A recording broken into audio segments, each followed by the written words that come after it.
Lieutenant Elias Diaz has a solid track record, diverse experience, and the vision necessary to lead this department. He is already a strong leader in the department, and he will make an extraordinary chief for an extraordinary department. I would now like to introduce Lieutenant Elias Diaz.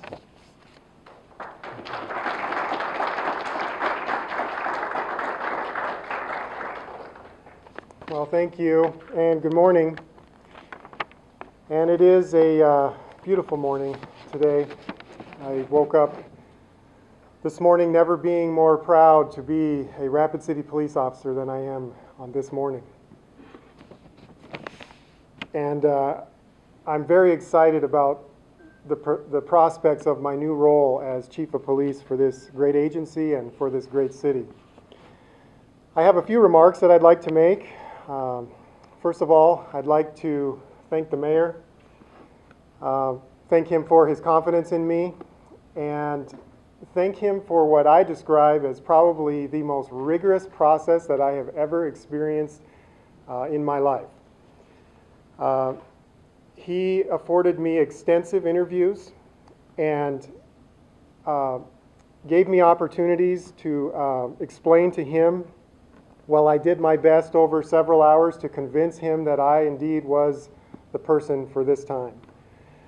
And what I'd like to underscore about the mayor's efforts is that he listened to my vision, he listened to my qualifications, he listened to my accomplishments, and ultimately he listened to the legacy that I would like to leave with the Rapid City Police Department when I'm gone.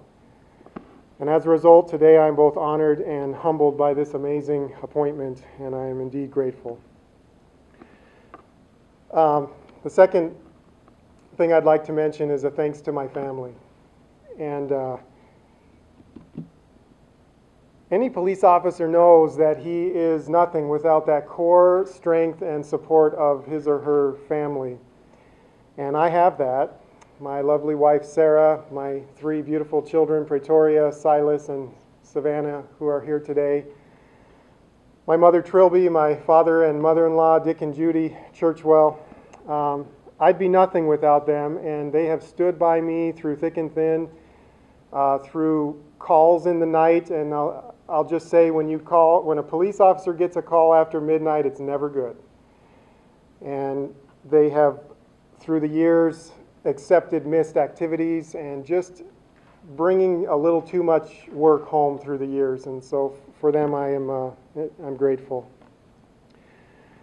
I also want to mention a thanks to each of the 153 members of the Rapid City Police Department. I am so proud to be one of those members today, and I want to thank each person. I woke up today to a flood of emails and text messages and phone calls where I could barely keep up with the flow. And it is an honor to be named among one of those members. And what I want to say is that the chief has an important job. And I've seen that through the years. And I've supported that through the years, through 3 chiefs. But I want to make clear today that theirs is the difficult job.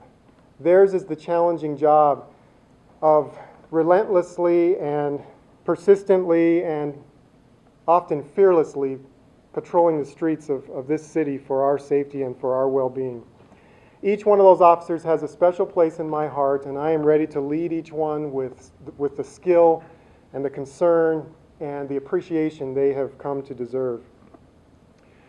I want to just make a couple of comments about my vision and goals for the department.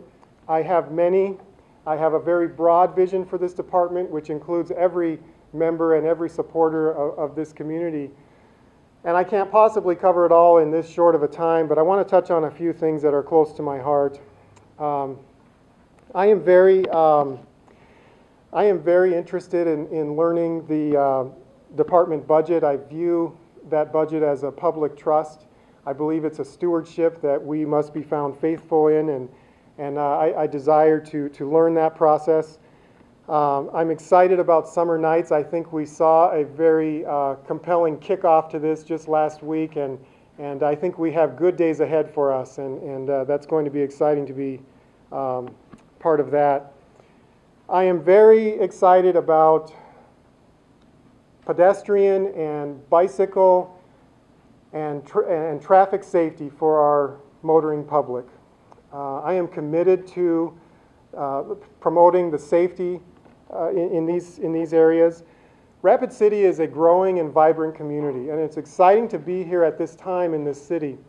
But we need to be able to match that growth with commensurate attention from our law enforcement resources and our community resources. And I am committed to that. Each time I hear on the police radio of a car versus pedestrian or car versus bicycle or a serious injury accident, something in me comes alive that we need to devote ourselves to public safety. There's so much more I could say. I have a special place in my heart also for cold cases. When I was the evidence supervisor, I saw 2 cases, homicide cases, come through at that time, which fairly quickly turned cold. Confirmed homicides where we have not made an arrest yet. And I emphasize yet because my goal for cold cases is to always remember them, remember the victims. I think of Carl Bordeaux, who in 2009 was brutally murdered in North Rapid.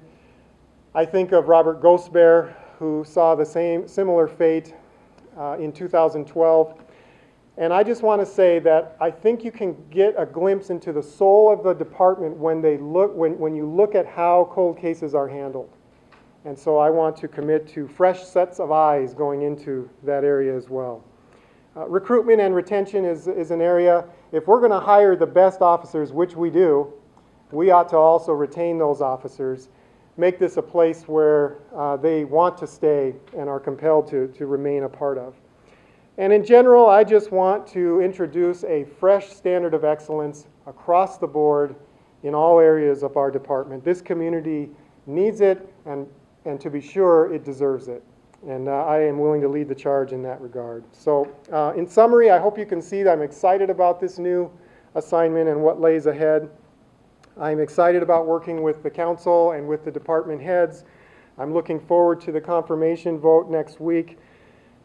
And I'll just close with this, that today I pledge to you, the citizens of this community, my tireless and my unwavering efforts to promote not only public safety and not only the quality of life that we all desire to have, but I pledge to commit continued public confidence in our department and continued public trust, which we have worked so hard to earn and which we will retain in the years to come. This indeed is a good day for our department, and I believe the best is yet to come for our community.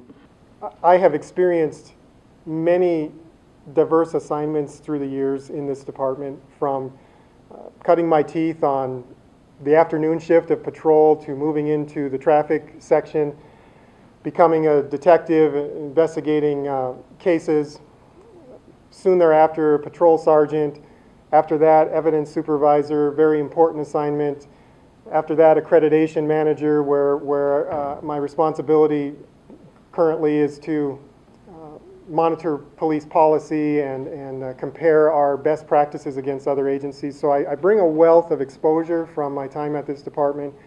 But I would like to just add that leadership is a trust, and that may or may not happen overnight.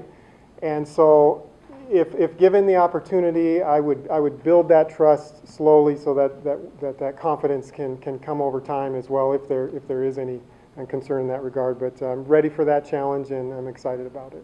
Thank you.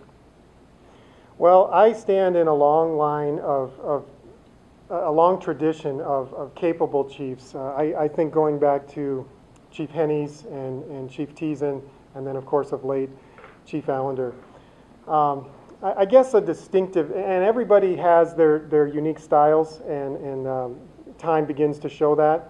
But I guess a distinctive that I would like to become known for early is a mentorship approach and a leadership approach which is inclusive across the board and really bringing the best out of our command staff and our supervision staff and our line level staff of the officers. A real commitment to mentorship and being involved and part of what they do on a daily basis. Expecting backlash with the police union, so why not bring someone with seniority into it? Well, I think the answer to that question is we have somebody with more than 16 years of seniority in the department who has worked in multiple and varied roles within the department. He's worked in nearly every aspect of the department, and the aspects of the department that he hasn't worked directly in, he has worked directly with by virtue of being involved in accreditation. And he has also seen one of the aspects of Lieutenant Diaz that impressed me is that doing accreditation work, he's worked with many other departments and seen what they have done, and he's able to develop best practices, many of which have already been implemented in our department. So I'm very excited about what he brings to the table. You know, I would like to, I'm excited about working with the Native American community. There is a portion of my history that is very close to the Native American community, and I would I look forward to that aspect, but nothing comes to my mind right now where I feel things were mishandled or you know, not done correctly. Or my desire would be to make sure all people in the community are treated equally and fairly and justly under the law and humanely. So nothing really comes to my mind at the moment. Have you seen instances of racism in the department during your years there? I don't recall any. I think we have very mature and we place a lot of trust in the people we hire, and we have very clear policies and very clear accreditation standards and such that would make that to be very hard to last very long. And I'm not immediately concerned about that, but I'm also willing to hear at the right time if there is a concern that needs to rise to that attention. Well, having been a detective and having worked very closely with an investigations unit through the years with my time at evidence as well, cases are very fluid, and there is always more that can be done at any given time. You never want to say we've done everything we can do and it's a closed case, and that's where my interest lies. So we can always improve, and I think in the case of cold cases, fresh sets of eyes can only help. And we may not be able to take it any further, but we're not going to be satisfied until we try.